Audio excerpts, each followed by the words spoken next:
Tuhan Yesus, saya ucapkan selamat beribadah, selamat berhari Minggu. Pertama kali saya ucapkan banyak terima kasih kepada hambanya, Bapak Gembala GPDI Sola Gracia, Bapak Pendeta Yusuf Leo Peleng, MTH MPD, dan kepada Ibu Gembala, dan juga pada seluruh pelayan dan pekerja Tuhan yang sudah dengan luar biasa melayani Tuhan pada pagi hari ini. Berapa banyak Bapak Saudara di tempat ini yang rindu dan haus mengalami perjumpaan pribadi dengan Tuhan Yesus? Sangka katanya memuji Tuhan ya. Saya lihat jemaat di tempat ini antusias, semangat ya. Jadi terlihat waktu memuji menyembah Tuhan juga ikut menari-nari dan memuji menyembah Tuhan. Ya, kenapa perjumpaan pribadi dengan Tuhan Yesus ini penting? Karena perjumpaan pribadi dengan Tuhan Yesus akan membangkitkan iman kita dan menata ulang hidup kita supaya hidup kita ini lebih lagi mengasihi Tuhan Yesus, dan kita lebih lagi mau menghargai kasih karunia Allah yang Tuhan sudah berikan dalam hidup kita, dan tentu saja mengubah hidup kita ini mau lebih lagi giat melayani Tuhan di akhir zaman. Dan jangan lupa semakin rindu bersaksi dan beritakan Injil. Tadi sudah diperkenalkan ya Bapak Saudara dengan tim dari TWC Ministry oleh Bu Koni dan juga oleh Bu Eli ya. Jadi saya perkenalkan juga, nanti ada sedikit souvenir ya, ada sedikit oleh-oleh kenang-kenangan. Ini penyekat Alkitab ya. Nanti Bapak Saudara akan sebelum pulang akan dapat penyekat Alkitab ini. Jadi dengan tujuan kalau Anda ingat penyekat Alkitab ini, selalu ingat Alkitab di rumah itu tolong disayangi kembali, dicari. Kalau sudah lama, orang Jawa bilang ketelingsut atau keselip, dicari sampai ketemu. Biasanya berdebu, mulai dilapi dan mulai dibaca kembali ya. Jadi kami jelaskan TWC Ministry ini, puji Tuhan kami ada di bawah naungan Gereja Sinode GKKKI, Gereja Kuasa Kasih Kristus Indonesia. Sekalipun kami lebih aktif bergerak dalam pelayanan penginjilan dan misi, tapi ada naungan gerejanya, dan kami memiliki 7 visi misi. Nanti Bapak Saudara juga bisa baca di rumah ketika menerima penyekat ini, tapi saya bacakan satu saja. Salah satu dari 7 visi tersebut adalah mengobarkan api kebangunan rohani yang besar di akhir zaman. Nah, kenapa kebangunan rohani ini penting Bapak Saudara? Karena kalau gereja kehilangan api kebangunan rohani, maka tidak akan ada kehidupan rohani yang menyala bagi Tuhan. Cinta mula-mula kepada Tuhan Yesus juga pasti memudar, kehidupan doanya padam, kesetiaan ikut Tuhan menurun, komitmen hidup kudusnya memudar, tidak punya kerinduan bersaksi beritakan Injil dan mengajarkan firman Tuhan, dan tidak ada kebangkitan penginjilan bagi jiwa-jiwa yang terhilang. Injil tidak akan diberitakan sampai ke bangsa-bangsa. Jadi kita tahu bahwa kebangunan rohani atas gereja Tuhan itu penting sekali Bapak Saudara. Ya, jadi sekarang kita akan belajar kenapa kok kita itu perlu kembali diajar dan belajar tentang kebenaran firman Tuhan. Nah, tentu saja puji Tuhan ya, Bapak Gembala di tempat ini kan master teologi dan master pendidikan. Pasti beliau mengajar jemaatnya dengan baik. Tapi izinkan saya juga pada kesempatan pagi hari ini juga nanti menyampaikan firman pengajaran yang mengubah hidup kita ya. Bapak Ibu Saudara, saya memberi dorongan karena semua sudah pasti punya handphone, ada sosial medianya. Nanti bisa selesai ibadah bisa ketik di YouTube-nya TWC Ministry Channel ya. Di situ ada khotbah seri pengajaran dan penginjilan yang sangat penting yang di akhir zaman ini sedikit gereja yang mau membahasnya, sedikit gereja yang mau mengajarkan kebenaran firman Tuhan yang penting. Nah, beberapa judul seri pengajaran dan penginjilan Anda bisa nanti dengarkan, yaitu ada judul Dosakah Aku Bila Tidak Memberitakan Injil. Ini satu tema khotbah pengajaran yang menggelitik dan jarang dikhotbahkan, mungkin juga belum pernah Anda dengar, membuat kita jadi bertanya-tanya, benar juga ya, emang dosa kalau nggak memberitakan Injil? Nah, Anda perlu dengarkan dan Anda akan kaget. Yang penting jangan cuma kaget tapi bertobat. Bahwa ternyata orang yang tidak beritakan Injil karena sebuah perintah. Kalau kita bilang mengasihi Tuhan itu pasti pegang perintah dan melakukan. Yohanes 14 ayat 21. Ya, tapi kalau kita sudah tahu perintah Tuhan tidak lakukan, itu ternyata adalah dosa di hadapan Tuhan. Ya, nanti di situ dibahas detail. Ada macam-macam dosa, ya, ada pesa dan ada hamartia dan lain sebagainya, nanti Anda dengarkan ya. Kemudian ada seri khotbah yang judulnya Tetelestai. Anda juga mengerti apa maksud tetelestai, itu harus dipahami saudara. Apakah Tuhan berseru sudah selesai itu? Ya sudah. Apakah hanya sampai di situ? Ternyata ada misi Tuhan yang harus dilanjutkan bagi setiap orang percaya, ya, karena anak manusia itu datang untuk mencari dan menyelamatkan yang hilang. Itu kita harus mengerti isi hati Tuhan. Kemudian ada judul khotbah Dikaios kata lepo ermos. Ini bahasa Yunani yang artinya begini: orang benar yang ditinggalkan Tuhan di padang gurun. Kalau Anda pelajari, ada satu domba yang terhilang, kan Tuhan meninggalkan yang 99 domba, bukan? Nah, gambaran 99 domba ini adalah gambaran 99 orang benar. Nah, Anda harusnya mulai bertanya-tanya. Kalau baca Alkitab itu diselidiki dan mulai bertanya di dalam hati, kenapa kok Tuhan tinggalkan 99 orang benar di padang gurun? Kok nggak di padang rumput? Katanya Mazmur 23, Tuhan gembalaku, aku nggak akan kekurangan. Tuhan membaringkan aku di padang rumput yang hijau. Kenapa 99 orang benar ditinggalkan Tuhan di padang gurun hanya demi mencari satu domba yang terhilang dan tersesat? Nah, Anda harus mengerti maksud Tuhan dan isi hati Tuhan. Kenapa kok Tuhan itu saking gelisahnya melihat 99 orang benar ini tidak ada kerinduan sedikit pun untuk ikut mencari satu domba yang terhilang. Kemudian ada seri khotbah yang berjudul Epikemai Ananke Eungaliso, yang artinya begini, ini bahasa Yunani juga ya, memberitakan Injil itu adalah satu keharusan bagiku. 1 Korintus 9 ayat 16. Kalau multimedia terbiasa aktif ya, gerak cepat memunculkan ayat-ayatnya juga lebih bagus ya. 1 Korintus 9 ayat 16. Kalau Anda dengar, Rasul Paulus mengajar seperti ini: celakalah aku jika aku tidak beritakan Injil. Nggak ada alasan bagiku untuk memegahkan diri kalau aku memberitakan Injil. Itu suatu keharusan. Dan kemudian Rasul Paulus berseru, celakalah aku jika aku tidak memberitakan Injil. Nah, seringkali kan kita baca dan tidak mengerti artinya. Disitu dikupas dengan dalam, dengan detail, sehingga kita jadi mengerti kenapa Paulus, rasul sekali berPaulus ini sampai mengerti begitu pentingnya dan betapa celakanya kalau kita sejak jadi orang percaya tidak ada kerinduan bersaksi dan beritakan Injil. Nah, itu kita perlu dengarkan. Kemudian ada seri pengajaran juga Ginosko, Epiginosko, Eungaliso. Jadi tahap pengenalan akan Tuhan itu ada tahapannya, Bapak Saudara. Ya, dari Ginosko, Epiginosko dan Eungaliso ini memberitakan Injil melalui experimental knowledge dan revelation knowledge. Kemudian ada juga proto evangelium dan the first Noel. Nanti Anda bisa dengarkan ya. Misi penyelamatan Allah itu sudah dimulai sejak kejatuhan Adam dan Hawa di Kejadian pasal ketiga ya. Jadi jangan kita sampai nggak mengerti, dibiarkan ribuan tahun baru diselamatkan. Enggak. Begitu Adam dan Hawa jatuh dalam dosa, Allah sudah berinisiatif untuk menyiapkan jalan keselamatan untuk menyelamatkan manusia. Kemudian ada seri khotbah pengajaran tentang bahayanya benih lalang yang ditabur di antara gandum. Nah, ini penting. Ada tentang gereja Tuhan harus bangkit. Kemudian jangan sia-siakan kasih karunia Allah. Dan juga exagorazo kairos.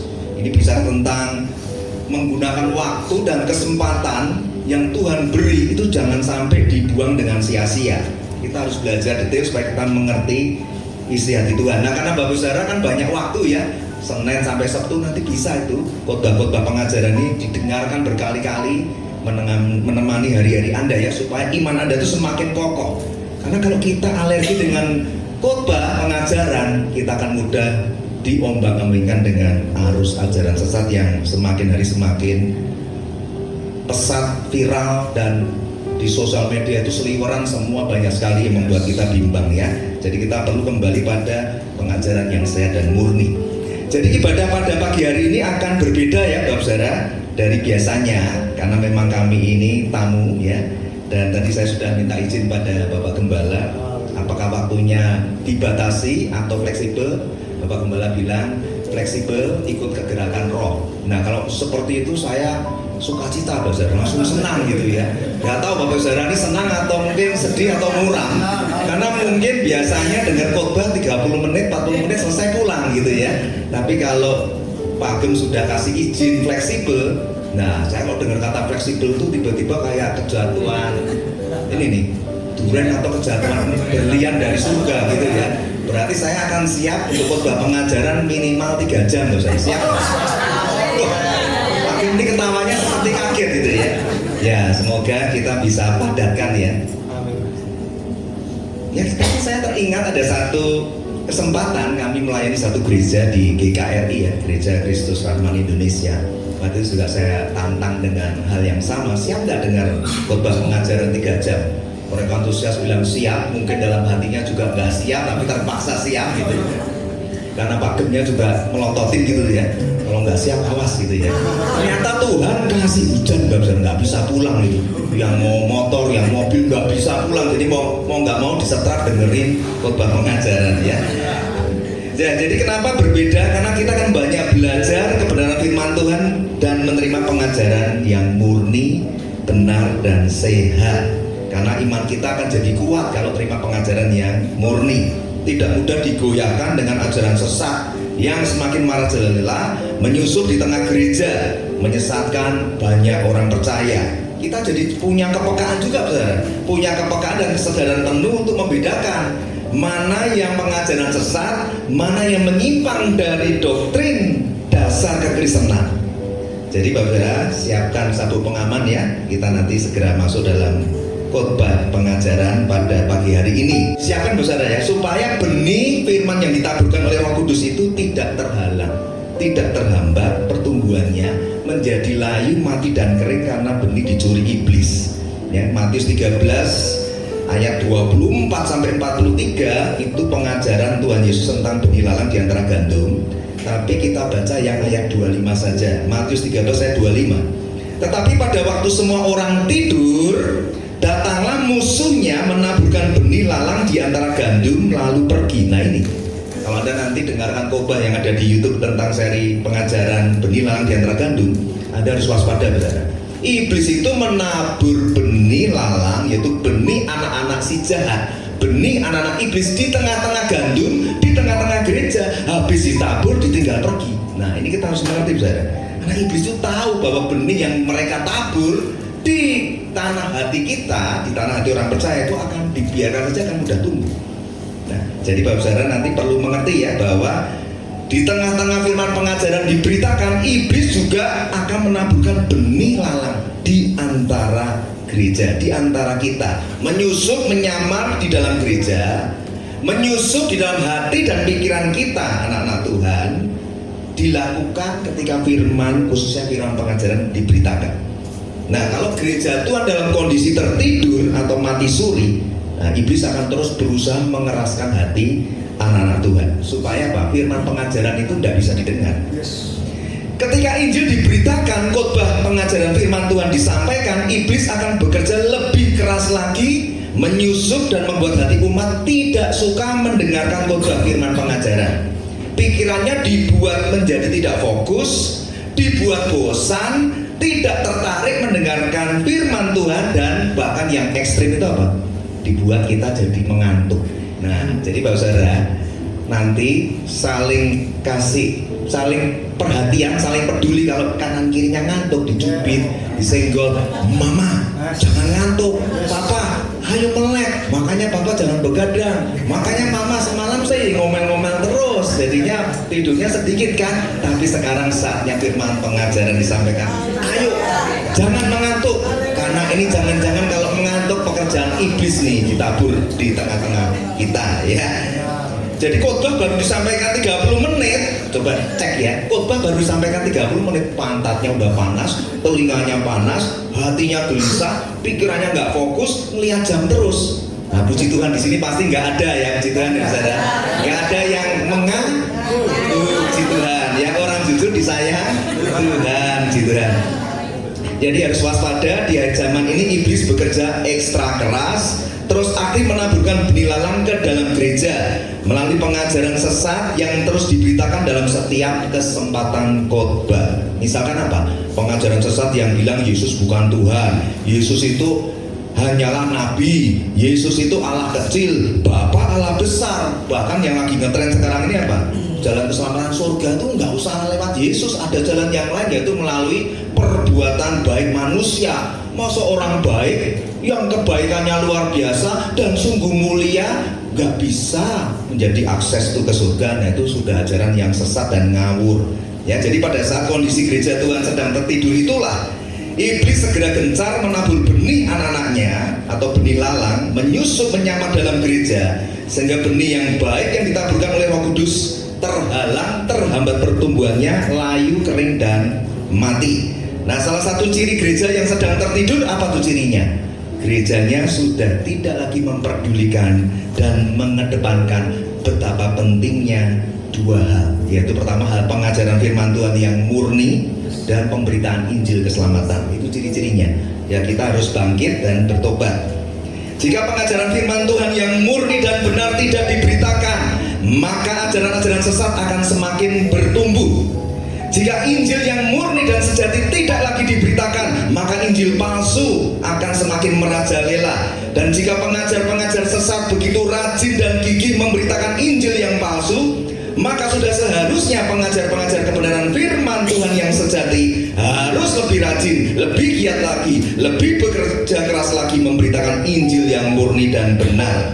Ya, akhir-akhir ini kekristenan sedang dihebohkan dengan munculnya ajaran Kristen progresif. Mengapa itu terjadi, Bapak Saudara? Ya, karena banyak hamba Tuhan dan orang percaya yang kurang agresif dalam bersaksi, beritakan Injil yang murni dan memberitakan pengajaran firman Tuhan yang murni dan benar.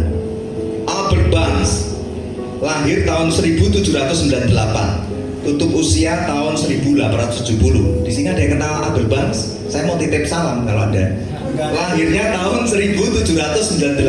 Siapa tahu ya, ada yang angkat tangan. Nah, berarti itu salah satu ciri orang sedang ditaburi benih lalang, ya kan? Karena dia merasa kenal tahun 1798, berarti dia agak ngantuk, maka harus dicubit ya. Albert Barnes lahir 1798, tutup usia 1870. Dia seorang teolog asal Amerika Serikat, seorang pendeta Presbyterian yang mengatakan begini. Ini saya cuplik perkataannya, luar biasa banget, sangat bermakna dan sangat dalam makna teologisnya. Dia bilang seperti ini: iblis mengenal tanah di mana ia menabur benih lalang itu. Iblis tahu bagaimana benih yang ia tabur itu akan mengakar dan bertumbuh. Hanya perlu menaburkan benih-benih lalang itu dan segera pergi meninggalkannya. Jadi iblis mengetahui kondisi tanah tempat ia menaburkan doktrinnya. Iblis mengetahui bahwa di dalam hati manusia ajaran-ajaran sesat tersebut akan mengakar dalam dan bertumbuh dengan cepat. Kesalahan, dosa, kemunafikan merupakan hasil dari hati manusia, dan kalau ditinggalkan sendiri akan mulai mengalami kemewahan yang mematikan. Wah, luar biasa ya. Makanya saya selalu kutip dalam setiap khotbah pengajaran. Jadi kondisi gereja di akhir zaman saat ini begitu memprihatinkan. Kenapa, saudara? Ya, karena banyak gereja yang akhir-akhir ini hanya fokusnya itu pada program dan acara yang mereka sukai. Salah nggak? Ya nggak salah, tetapi harus kembali pada prioritas yang benar. Apa tuh contohnya program dan acara? Ada gereja tertentu, kita bukan menunjuk dan menghakimi, ini lebih untuk mengkoreksi diri kita di hadapan Tuhan ya. Ada yang fokusnya itu hanya bikin musik, lagu-lagu pujian, bikin album rohani. Tapi ketika sesi khotbah pengajaran firman Tuhan tidak disampaikan, mereka justru membatasi waktunya, menempatkan hal pengajaran firman pada posisi yang kurang atau tidak penting. Banyak gereja Tuhan di akhir zaman yang lebih mengutamakan performan dalam membuat album rohani. Menyanyikan lagu tersebut di gereja melebihi daripada kerinduan mereka untuk mendengarkan pengajaran firman Tuhan. Banyak jemaat yang juga berpindah-pindah gereja hanya demi mengejar konser musik rohani, penyembahan lagu-lagu yang terbaru yang menyenangkan telinga mereka. Sementara hal khotbah pengajaran firman dipandang sebagai sesuatu yang tidak penting dan membosankan di mata mereka. Ketika mereka datang beribadah, bahkan mereka tidak dapat bertahan hanya duduk diam mendengar firman Tuhan yang meskipun hanya 30 menit. Jadi kita perlu introspeksi diri, Bapak Saudara ya. Sekalipun musik dan penyembahan yang benar, seperti tadi ya, musik dan penyembahan yang benar dapat membuka pintu hati Anda untuk masuk dalam hadirat Tuhan. Namun ingat, hanya firman Tuhan yang hidup, yang tajam, yang berkuasa, mampu untuk masuk sampai ke kedalaman hati manusia, mengubah hidup Anda. yang sanggup memisahkan jiwa dan roh Anda, sanggup membedakan mana yang menjadi pertimbangan pikiran kedagingan manusia dengan pikiran yang diinspirasi oleh kuasa firman dan kuasa Roh Kudus. Ibrani 4 ayat ke-12. Sebab firman Allah hidup dan kuat dan lebih tajam daripada pedang bermata dua manapun, ia menusuk amat dalam sampai memisahkan jiwa dan roh, sendi-sendi dan sumsum. Ia sanggup membedakan pertimbangan dan pikiran hati. Apa maksudnya pertimbangan? Pertimbangan itu adalah pikiran kedagingan manusia. Pikiran hati adalah pikiran hati nurani, itu bicara tentang Roh Kudus dan firman yang sering menginspirasi, sering menegur melalui pikiran hati atau nurani kita. Jadi iman Anda akan semakin bertumbuh kuat oleh karena Anda mendengar kebenaran firman Tuhan. Roma 10 ayat 17. Jadi iman timbul dari pendengaran, dan pendengaran akan firman Kristus. Ya, multimedia lebih ngikuti lebih cepat ya. Jadi kita ini diselamatkan oleh karena kuasa Injilnya, oleh karena kuasa firman Tuhan, bukan melalui pujian penyembahan. Namun hal ini bukan berarti musik dan penyembahan tidak baik, tidak penting ya. Hanya ketika gereja Tuhan mulai mengutamakan hal-hal tersebut melebihi dari pentingnya pengajaran firman Tuhan, maka gereja perlu bertobat kembali pada prioritas yang benar.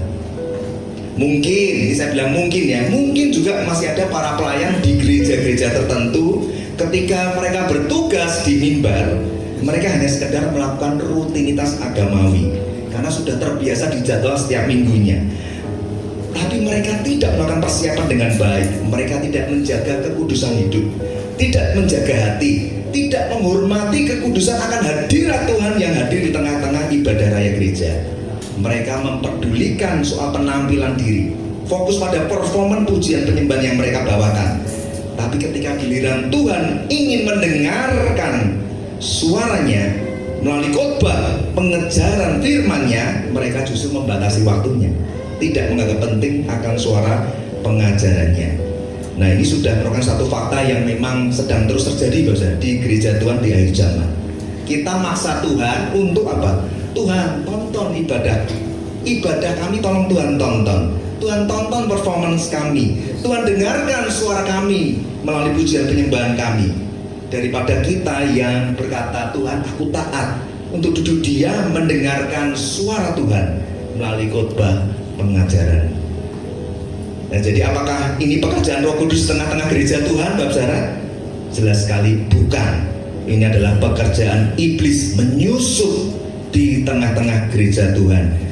Dan kondisinya akan terus-menerus dikerjakan iblis di akhir zaman, supaya gereja dan setiap orang percaya memiliki kondisi tanah hati yang tidak akan pernah dapat mengerti dan mengenal isi hati Tuhan, supaya setiap orang percaya tidak akan pernah bertumbuh dan berbuah seperti yang Tuhan harapkan.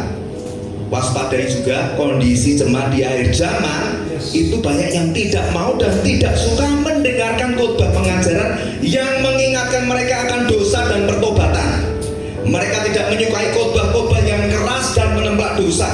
Mereka tidak suka mendengarkan khotbah yang mengingatkan mereka akan adanya penghukuman dan murka Allah atas orang-orang yang terus-menerus hidup dalam dosa dan kemunafikan. Ini baru saja terjadi. Minggu lalu kami diundang di satu gereja yang cukup besar, walaupun ini hanya cabang yang ada di Cibubur. Selesai khotbah pengajaran yang singkat karena memang waktunya dibatasi. Saya agak frustasi kalau khotbah pengajaran dibatasi 45 menit. Jadi kejar-kejaran dan sangat padat.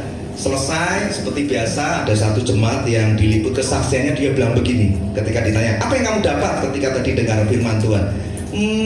Gimana ya, khotbahnya sih bagus, padat, tapi kalau bisa ditambahkan dikit-dikit yang lucu-lucu gitu, kayak komedian gitu. Saya baca itu ya mau ketawa tapi saya geleng-geleng ini. Jadi mimbar Tuhan sudah banyak dikotori oleh hamba-hamba Tuhan yang tidak mengerti kekudusan hadirat Tuhan pada saat forum mimbar khotbah Tuhan disampaikan. Lebih banyak disampaikan khotbah-khotbah motivasi yang lucu-lucu. Kita harus bertobat, saudara. Dan ketika mereka diingatkan soal pentingnya mengakui dosa dan bertobat sungguh-sungguh, mereka malah marah. Mereka dengan mudahnya berpindah gereja hanya demi mencari gereja yang dapat membuat telinga mereka senang dan terhibur melalui musik, khotbah motivasi, khotbah yang lucu-lucu. Mereka akan mencari gereja yang dapat menghibur hati mereka, sesuka hati mereka. 2 Timotius 4 ayat 3 dan 4. Karena akan datang waktunya, ya orang tidak dapat lagi menerima ajaran sehat, tetapi mereka akan mengumpulkan guru-guru menurut kehendaknya untuk memuaskan keinginan telinganya. Mereka akan memalingkan telinganya dari kebenaran dan membukanya bagi dongeng. Dan ini sudah terjadi, Bapak. Alang ke tengah-tengah gereja.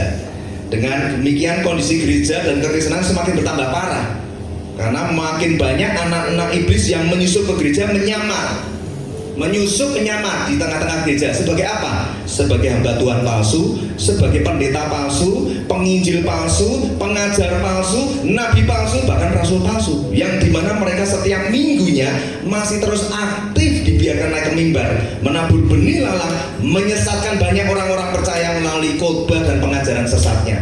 Nah, celakanya di sosial media ini sudah banyak sekali, saudara. Maka kita perlu untuk belajar pengajaran firman yang murni dan benar.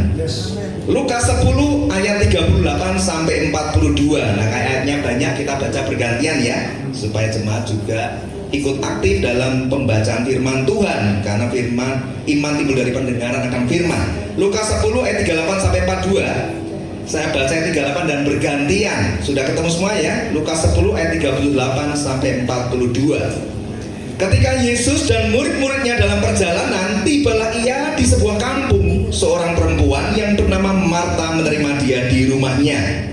Perempuan itu mempunyai seorang saudara yang bernama Maria. Maria itu duduk dekat Tuhan dan terus mendengarkan perkataannya. Sedang Marta sibuk sekali melayani.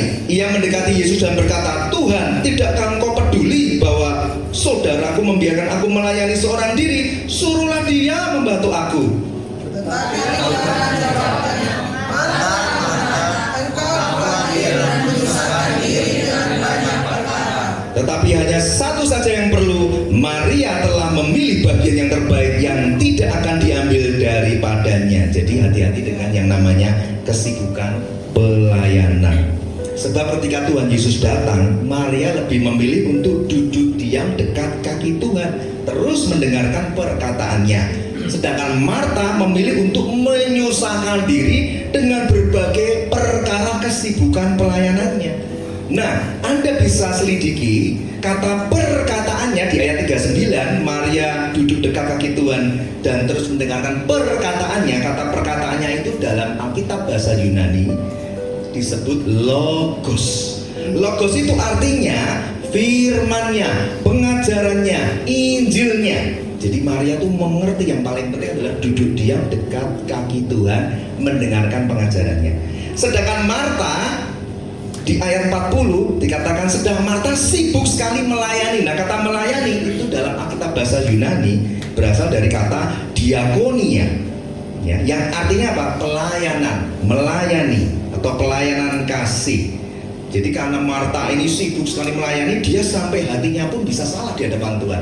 Dia menuduh Tuhan nggak peduli. "Tuhan, aku ini sibuk, kok kamu nggak peduli? Tuhan, saudaraku Maria malah enak-enakan cuma duduk-duduk aja. Suruh dong dia bantu aku." Itulah orang yang kalau nggak mengerti isi hati Tuhan bisa salah paham sama Tuhan. Jadi ketika Tuhan Yesus datang di dalam sebuah ibadah gereja, ada satu hal yang begitu sangat penting, yang menjadi bagian yang terbaik, yang kudus, yang sempurna, yang berkenan di matanya, yang seharusnya menjadi prioritas utama yang harus dikerjakan oleh gereja Tuhan, yaitu mengajarkan kepada seluruh jemaat bahwa saat momen sharing firman Tuhan disampaikan adalah menjadi saat yang paling kudus, dan jemaat harus fokus memiliki sikap hati yang menghormati hadirat Tuhan untuk mendengarkan perkataan firman-Nya, pengajarannya dan pemberitaan Injilnya. Nah, ini yang disebut dengan duduk diam dekat kaki Tuhan Yesus, mendengarkan perkataannya. Inilah momen sharing firman Tuhan yang kudus di dalam sebuah tatanan ibadah raya gereja, di mana Tuhan tidak berkata-kata di tengah-tengah umatnya, dan Tuhan rindu untuk mengajar, memberitakan Injil kerajaannya di dalam setiap ibadah raya gereja. Ya, jadi kita harus waspada dan hati-hati. Jangan sampai begini, Bapak Saudara. Kita merasa sudah banyak melayani Tuhan, kita merasa sudah banyak melakukan pelayanan yang menurut kita baik, bahkan sudah merasa banyak memberi persembahan. Namun sesungguhnya di mata Tuhan semua yang kita lakukan itu adalah hal yang menyusahkan diri kita sendiri dengan berbagai kesibukan. Sebab bukan itu yang Tuhan nantikan untuk kita kerjakan. Pengkhotbah 4 ayat 17. Pengkhotbah 4 ayat 17. Jagalah langkahmu kalau engkau berjalan ke rumah Allah, menghampiri untuk mendengar adalah lebih baik daripada mempersembahkan korban yang dilakukan oleh orang-orang bodoh, karena mereka tidak tahu bahwa mereka berbuat jahat. Jadi bagi Tuhan, kalau mau masuk rumah Tuhan, rumah Allah, menghampiri untuk mendengar itu lebih baik daripada mempersembahkan korban.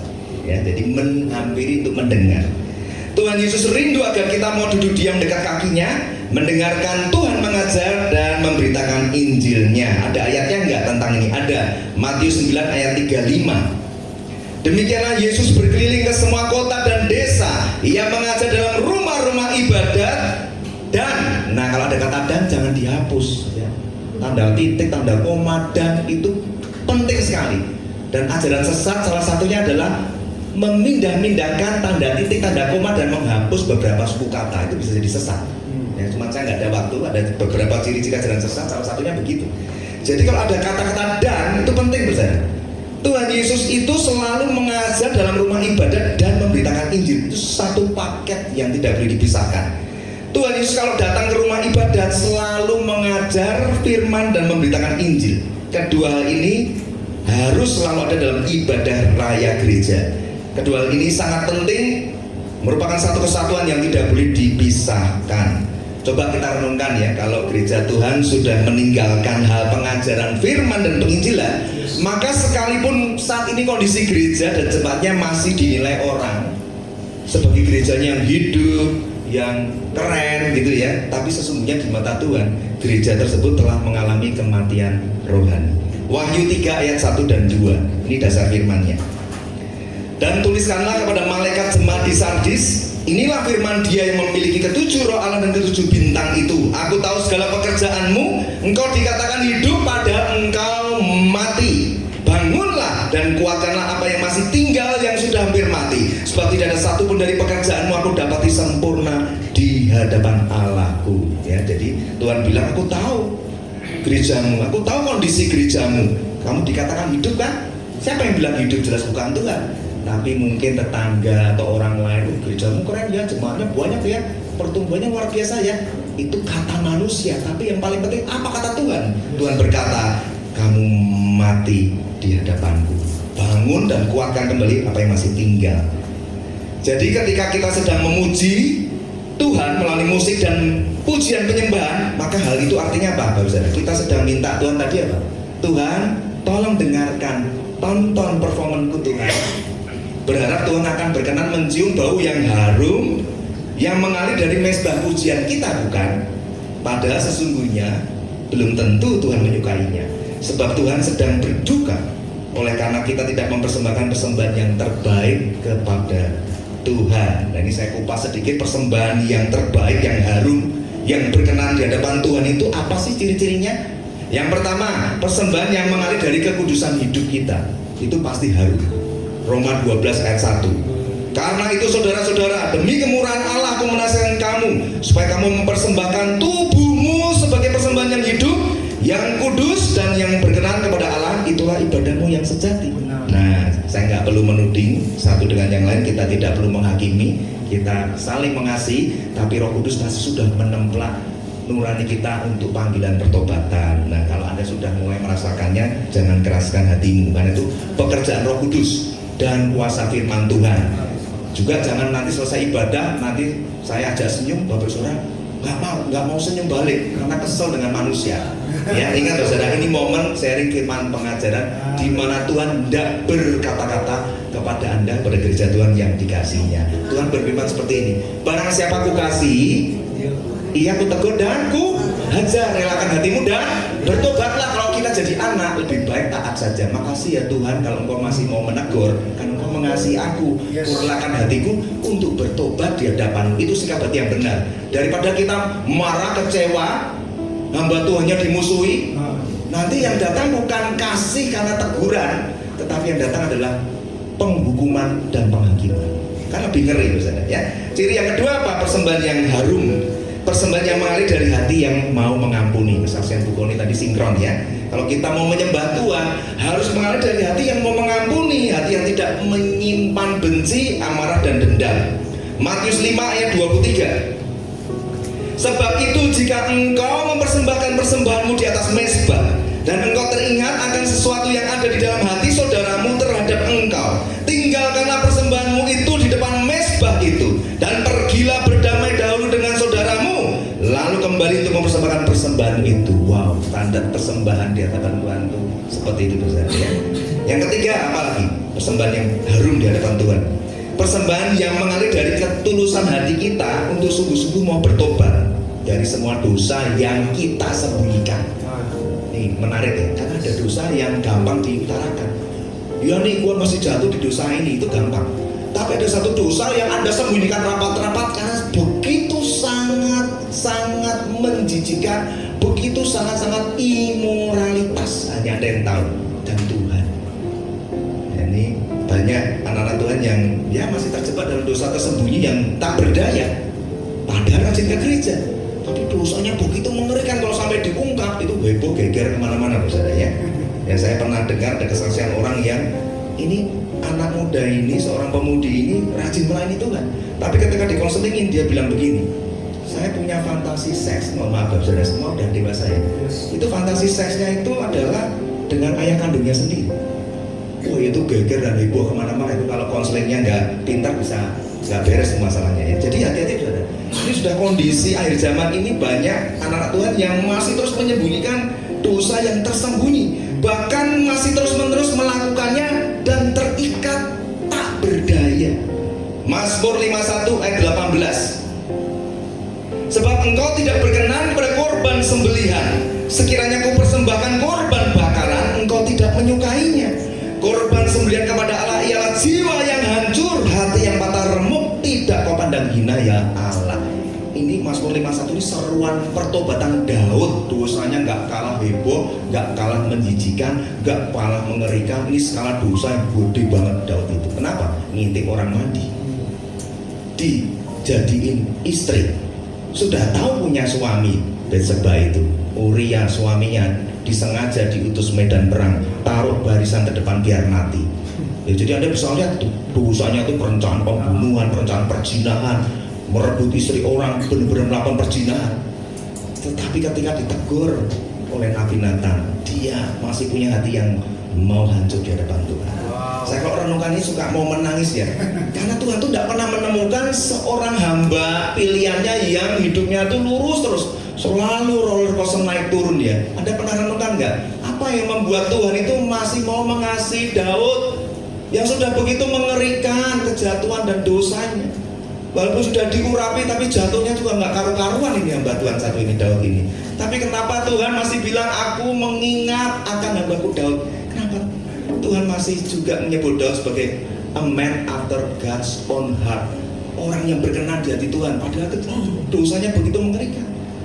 Ya karena Tuhan melihat Daud itu hatinya walaupun dosanya seabrek-abrek, tapi hatinya ketika ditegur oleh firman Tuhan, dia masih mau mendekat kepada Tuhan, mengakui dosanya, menangis. Maka dia berkata, jiwaku hancur, hatiku remuk dan patah Tuhan, aku orang berdosa. Sekalipun dosanya Daud diampuni, tetapi detox atau upah dari dosa harus dia jalani, bukan? Terus jadi pemberontakan berkali-kali dari pemerintahnya, dia harus diusir, dia dikejar-kejar. Itu detox dari dosa yang sengaja terus dia lakukan ya. Persembahan apa yang berkenan di hadapan Tuhan, yang harum? Persembahan yang mengalir dari hati yang sungguh-sungguh mau taat untuk melakukan semua yang menjadi panggilannya, kehendaknya dan perintahnya. Yohanes 14 ayat 21. Barang siapa memegang perintahku dan melakukannya, dialah yang mengasihi aku. Jadi Anda kalau pengen persembahanmu itu harum dan berkenan, pastikan terhadap perintah Tuhan Anda tidak pilih-pilih. Kalau perintahnya datang hari ini untuk bicara mengampuni, kerjakan. Jangan minta perintah yang lain, Tuhan berikanku perintah yang lain. Lah yang itu aja belum dibereskan, tidak akan pernah datang perintah Tuhan yang kedua sebelum perintah pertama. Kau taat itu kau kerjakan. Kalau Anda tunda pertobatan, Anda abaikan, maka persembahan apapun yang kau berikan pada Tuhan tidak akan dikenan Tuhan, tidak akan harum di hadapannya. Yang kelima, persembahan apa yang harum dan berkenan? Persembahan yang mengalir dari hati yang sungguh-sungguh mengasihi Tuhan dan sesama. Markus 12 ayat 33. Markus 12 ayat 33, memang mengasihi Dia dengan segenap hati, dengan segenap pengertian, dengan segenap kekuatan, dengan juga mengasihi sama manusia seperti diri sendiri adalah jauh lebih utama daripada semua korban bakaran dan korban sembelihan. Jadi kita mengerti ya ayat-ayat yang sudah kita baca tentang persembahan yang harum dan berkenan di hadapan Tuhan, yaitu bahwa mendengar suara Tuhan dan mengasihi Tuhan disertai dengan hati yang kudus, hati yang tulus, hati yang mau mengampuni, hati yang mudah bertobat adalah jauh lebih penting daripada segala bentuk korban persembahan apapun yang dapat kita bawa kepada Tuhan. Dan semua persembahan kita akan dapat kehilangan artinya apabila persembahan yang kita bawa kepada Tuhan tidak mengalir dari hati yang sungguh-sungguh mengasihi Tuhan. Jadi kita sekarang sudah mengerti. Jadi kalau mau bawa persembahan pada Tuhan, pastikan mengalir dari hati yang sungguh-sungguh mengasihi Tuhan.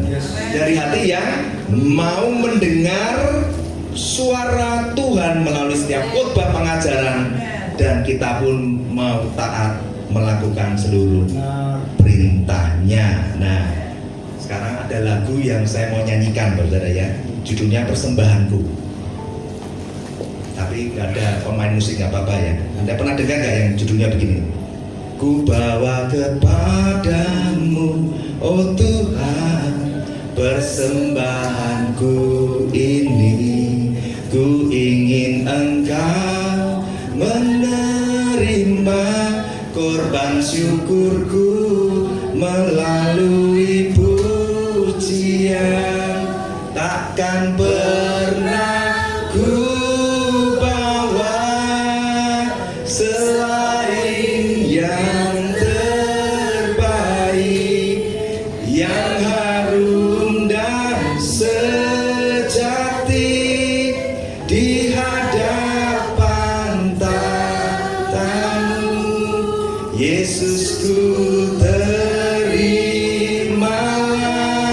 korban syukurku ini yang mengalir di hatiku sebagai persembahanku. Anda sudah ngerti ya, lagu ini merepresentasikan tadi semua yang sudah disampaikan.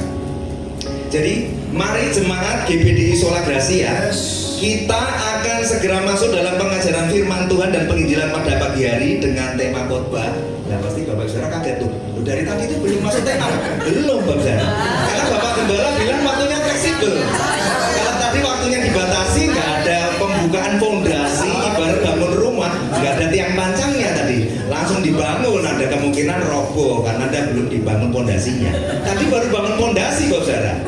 Sedikit dihibur dengan saya menyanyi. Nah ini waktunya bangun rumah Tuhan ya. Siap? Puji Tuhan ya. Jadi tema khotbahnya adalah Sola Gracia, tunaikanlah tugas pelayanan.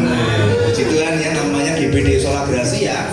Saya dapat dorongan dari Tuhan untuk tema khotbahnya juga pakai Sola Gracia, tunaikanlah tugas pelayananmu. Oleh sebab itu kita bangkit berdiri, kita baca 2 Timotius 4 ayat 2-5, kita baca bergantian. Ya, kita hormati firman Tuhan, pembacaan firman Tuhan pada pagi hari ini.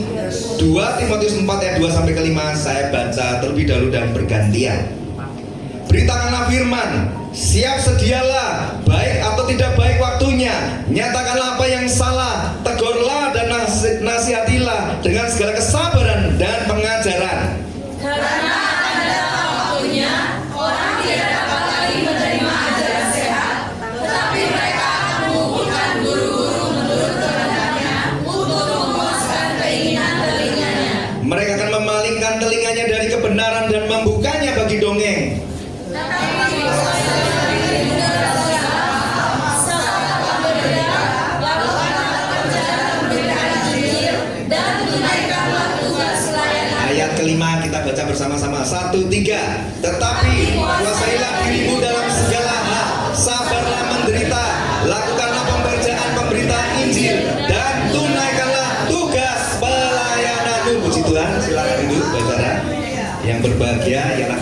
sudah membacakan firman Tuhan ya, karena iman timbul dari pendengaran. Nah, kita harus bersyukur Bapak Saudara. Saya sudah tanya Bapak Gembala tentang visi-misi GPDI Sola Gracia. Jadi saya pengen tes nih ya. Visi GPDI Sola Gracia, adakah jemaat pengerja pelayan tempat ini yang tahu? Bisa angkat tangan. Puji Tuhan, semuanya jujur, orang jujur disayang Tuhan. Ya nggak apa-apa, saya bacakan. Saya juga baru tahu karena sudah nanya Pak Agung dulu ya. Visinya begini, membangun jemaat yang dewasa. Wah, saya senang banget. Berakar, bertumbuh, berbuah menjadi warga kerajaan surga. Ini harus digenapi, jangan sampai ada jemaat yang tertinggal di akhir zaman karena ditampi iblis. Karena banyak benih lalang dan dia tidak waspada. Hati-hati ya. Misinya ada 3. Ada yang tahu? Jemaat pelayan Tuhan? Oh nggak ada, puji Tuhan. Misi ada 3. Yang pertama koinonia, yaitu bersekutu. Melalui apa? Koinonia ini bersekutu melalui ibadah raya, mesbah keluarga dan mesbah pribadi. Yang kedua misinya apa? Marturia, yaitu bersaksi. Nah ini keren banget. Nanti saya beri tambahan artinya. Bersaksi atau marturia ini adalah, Bapak Gembala nulisnya begini, peningkatan mutu perkabaran Injil melalui pengajaran firman. Nah cocok, pengajaran firman ditegakkan kembali di gereja ini. Bukan ditegakkan kembali, mungkin ya karena saya nggak tahu, setiap minggu sudah sering pengajaran firman, karena menjadi misi gereja ini.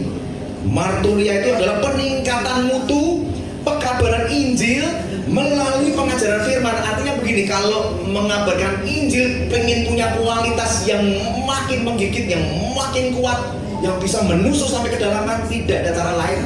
Penginjilan harus disertai dengan pengajaran firman yang kuat dan sehat. Ini Hakim sudah merumuskannya untuk gereja di tempat ini loh. Luar biasa ya. Yang ketiga misinya apa? Diakonia, melayani, menjadikan jemaat siap melayani dalam peribadatan. Wah, Tuhan ya. Jadi nggak kebetulan kan nama gereja di tempat ini adalah GPDI Sola Gracia. Nah istilah Sola Gracia adalah menjadi salah satu dari 5 prinsip atau 5 sola, disebutnya Panca Sola, yang muncul sejak zaman reformasi gereja Protestan yang terjadi pada tanggal 31 Oktober 1517. Ada yang sudah lahir? Puji Tuhan, kalau ada yang angkat tangan saya sudah. Wah berarti ini sudah kena benih lalang nih ya. Puji Tuhan, semua jujur nih. Jadi Sola Gracia itu satu dari 5 prinsip Pancasola. Ini gerakan yang dikerjakan pada zaman reformasi gereja pada tahun 1517 yang dipelopori oleh Martin Luther dan juga tokoh reformator yang lain seperti William Tyndale, Ulrich Zwingli dan John Calvin. Saya beritahu 5 sola apa saja. Yang pertama sola scriptura, semua hanya karena Alkitab. Yang kedua sola Kristus, semuanya karena Kristus. Ketiga sola gracia, semua hanya karena kasih karunia Allah. Yang keempat sola fide, semuanya karena iman. Yang kelima adalah soli deo gloria, segala kemuliaan hanya bagi Tuhan. Jadi kita ngerti betapa sangat pentingnya gereja Tuhan kembali menghayati, merefleksikan, mengimplementasikan makna dan prinsip dari kelima sola tersebut. Sebab munculnya 5 sola tadi di zaman reformasi Martin Luther itu karena dikarenakan pada zaman itu di tahun 1517 sudah muncul ajaran-ajaran sesat Bapak Saudara yang menyimpang dari kebenaran kitab yang sejati. Apa yang pada saat itu heboh pengajaran sesatnya? Yang sekarang juga muncul sama. Jadi itu setiap tahun, setiap sequence tertentu ajaran sesat selalu dibangkitkan lagi. Di zaman itu mengajaran sesat yang merajalela adalah tentang bicara keselamatan itu ada andil usaha manusia. Jadi perbuatan baik manusia itu syarat kita diselamatkan. Itu ajaran sesat. Ya, dan itu yang membuat banyak gereja di zaman itu terseret dan menyimpang dari kebenaran sejati.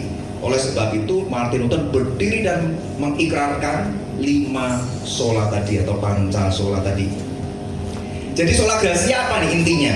Keselamatan yang kita peroleh dalam Kristus adalah mutlak 100%.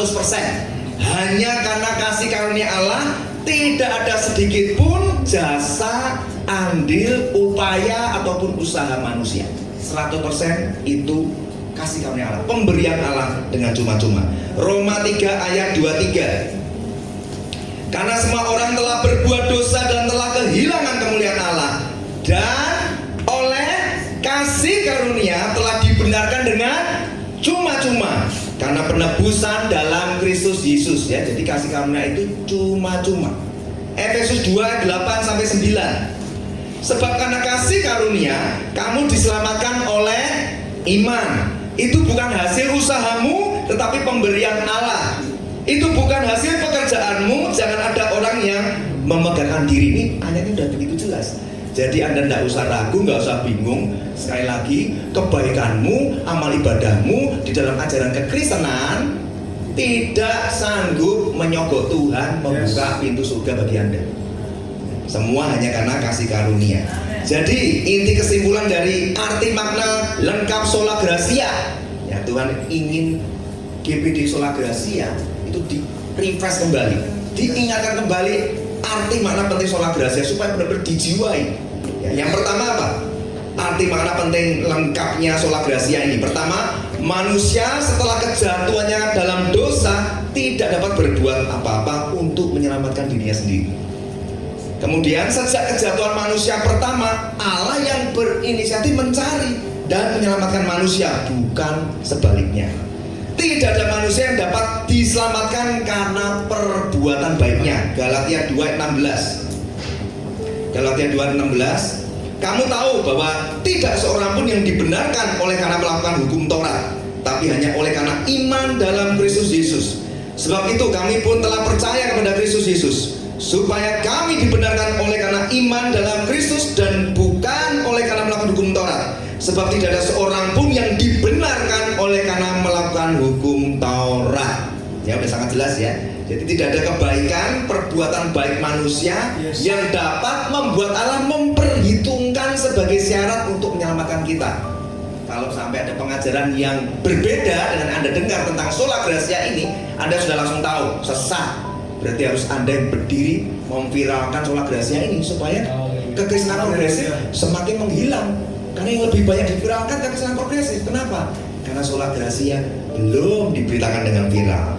Sola gratia, semua hanya karena kasih karunia Allah. Keselamatan merupakan karya ilahi, anugerah oleh karena Allah dan dari Allah. Anugerah keselamatan dan hidup kekal bukan dari hasil usaha kita, melainkan pemberian Allah Bapa di surga yang rela mengutus anaknya untuk mati di kayu salib. Ya, jadi sekarang manusia tidak punya andil sedikit pun ya, kita sudah belajar. Kemudian bahwa iman percaya kita pun merupakan pemberian Allah. Ya, karena tadi di Roma 3 dikatakan, karena semua orang telah berbuat dosa dengan kemuliaan Allah dan oleh kasih karunia telah dibenarkan dengan cuma-cuma. Jadi kita diselamatkan oleh karena kasih karunia melalui iman. Jadi kita ngerti ya, iman pun itu pemberian. Kita nggak bisa tiba-tiba muncul iman, mompa-mompa iman. Iman pun pemberian. Keadaan manusia yang berdosa sebelum ditebus Tuhan itu dalam keadaan yang bangkrut total, disebut total depravity. Kita itu seharusnya menuju pada kebinasaan. Iman dan perbuatan baik harus dibedakan, tetapi tidak dapat dipisahkan. Saya ulangi ya, ini penting nih. Iman dan perbuatan baik harus dibedakan, tetapi tidak dapat dipisahkan. Iman yang sejati adalah anugerah Allah dan menghasilkan perbuatan-perbuatan baik. Jadi kalau kita berbuat baik itu karena kita telah diselamatkan. Perbuatan baik kita adalah buah dari keselamatan yang sudah diterima. Ngerti ya?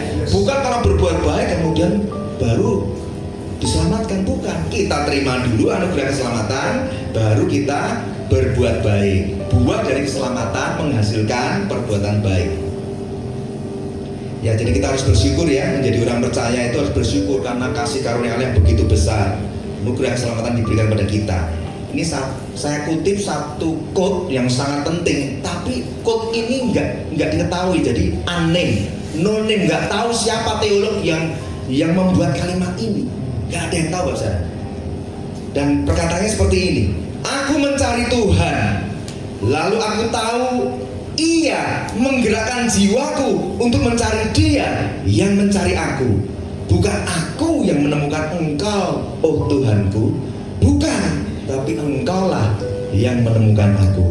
Ini yang disebut apa? Sola gratia. Semua hanya karena kasih karunia Allah. Nah, sekarang kita masuk lebih dalam lagi nih. Sola gratia, semua hanya karena kasih karunia Allah. Pertanyaannya begini, Lalu apa itu kasih karunia Allah? Tadi berkali-kali kita baca dari Roma, kita baca Roma 8, Roma 3. Lalu apa artinya kasih karunia Allah? Nah, dalam bahasa Yunani, kasih karunia Allah itu berasal dari kata charis. Yang artinya apa? Ini artinya lengkap banget saudara. Charis itu artinya begini: ada rahmat Allah, ada anugerah Allah, ada belas kasihannya, ada kehadiran Allah, ada kasihnya, ada kuasa Allah, ada kemuliaan Allah, ada kebaikan Allah, ada berkat Allah. Banyak sekali ya. Tetapi kalau dirangkum oleh seorang teolog yang cukup terkenal, dia mengatakan begini: arti kasih karunia Allah yang secara lengkap dan utuh adalah sebagai berikut. Jadi Anda perlu ngerti, perlu catat. Kenapa? Karena Anda membawa satu nama jemaat GPDI Sola Gracia. Semuanya karena kasih karunia Allah. Anda harus mengerti apa arti kasih karunia Allah. Kehadiran dan kasih Allah melalui Yesus Kristus yang diberikan kepada orang percaya oleh Roh Kudus, yang di dalamnya terdapat 3 hal. Yang pertama, rahmat Allah. Apa tuh rahmat Allah? Belas kasihan untuk pengampunan. Yang kedua, anugerah Allah, yaitu pemberian Allah kepada manusia yang seharusnya tidak pantas menerimanya tapi diberikan. Yang ketiga, kuasa Allah untuk melakukan kehendaknya. Ini perlu saya ulang ini supaya gereja Tuhan khususnya jemaat hafal ya. Kalau ditanya apa kasih karunia Allah, Anda harus bisa jawab: kehadiran dan kasih Allah melalui Yesus Kristus yang diberikan kepada orang percaya oleh Roh Kudus, yang di dalamnya terdapat rahmat Allah, anugerah Allah, dan kuasa Allah untuk melakukan kehendaknya. Nah, apa itu rahmat Allah dan anugerah Allah? Ya, jadi gampangnya begini misalnya, supaya gampang saya beri ilustrasi. Kalau Anda ingin tahu, rahmat Allah itu bicara belas kasihan dan pengampunan Allah. Anugerah Allah itu bicara pemberian Allah yang begitu mulia, yang harusnya manusia berdosa nggak layak terima. Tapi kalau diberi gambaran ilustrasi akan mudah ingat. Contoh begini misalnya, kalau Anda seorang pasangan suami istri punya anak satu, seorang anak muda, anak Anda itu cuma satu-satunya dan dia seorang laki-laki. Dapat anak ini pun susah banget. Begitu Anda doa, dapat anak ini. Tiba-tiba Anda dapat kabar bahwa anak laki-laki Anda itu dibunuh orang, dan si pembunuhnya tertangkap dan dihukum. Ketika Anda datang dalam sidang pengadilan, hakim memutuskan bahwa pembunuh anak Anda itu dihukum mati. Keputusan hakim. Nah, itu disebut keadilan.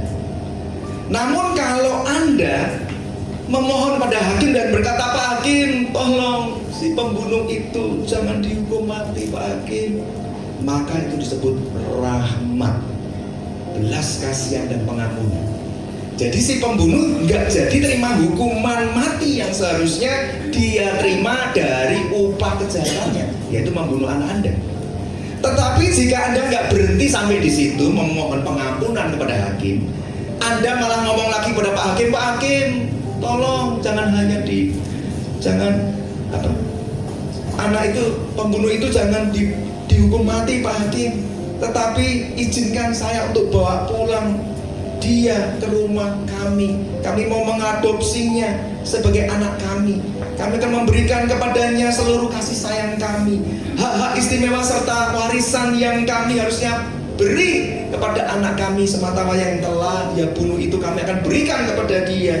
Maka itu disebut anugerah. Dan kebayang ya, jadi rahmat Allah dan anugerah Allah melalui ilustrasi tadi, itulah yang Bapa kita kerjakan 2000 tahun yang lalu melalui pemberian satu-satunya putra tunggal surga, Yesus Kristus, yang rela dikorbankan di atas kayu salib sebagai korban penebusan dosa Anda dan saya, ya, supaya kita apa? Kita tuh sampai dibebaskan dari kutuk dan dosa, murka Allah ditimpakan kepada Yesus, supaya kita diperdamaikan dengan Allah Bapa melalui pengorbanan Yesus. Kita diselamatkan dari penghukuman, kutuk dosa, maut, dan kematian kekal. Bahkan kita diadopsi, diangkat jadi anak, jadi hamba kebenaran, dilayakkan memanggil Allah Bapa dengan sebutan apa? Ya Aba, ya Bapa. Bahkan kita jadi ahli waris kerajaannya. Jadi sekarang udah mengerti ya, sejak Anda jadi orang percaya, pastikan Anda sudah terima sola gracia, sudah terima kasih karunia Allah. Dan harusnya Anda sudah menghidupi kasih karunia Allah itu. Berarti kalau Anda bilang sudah menghidupi kasih karunia Allah itu, berarti sudah ada kehadiran kasih Bapa yang melalui Yesus Kristus diberikan pada Anda oleh Roh Kudus, yang di dalamnya ada 3 hal tadi: rahmat, anugerah, dan kuasa Allah untuk melakukan kehendaknya. Nah, celakanya poin ketiga ini jarang gereja menyadarinya dan memberitahukannya, sehingga jemaat Tuhan pasif melakukan iman mereka. Kalau kita teliti, di dalam kasih karunia ada 3 hal yang sangat penting, bukan? Rahmat Allah, anugerah Allah, dan kuasa Allah untuk melakukan kehendaknya. Yang rahmat dan anugerah, 2 hal ini sifatnya pasif. Anda hanya tinggal menerima.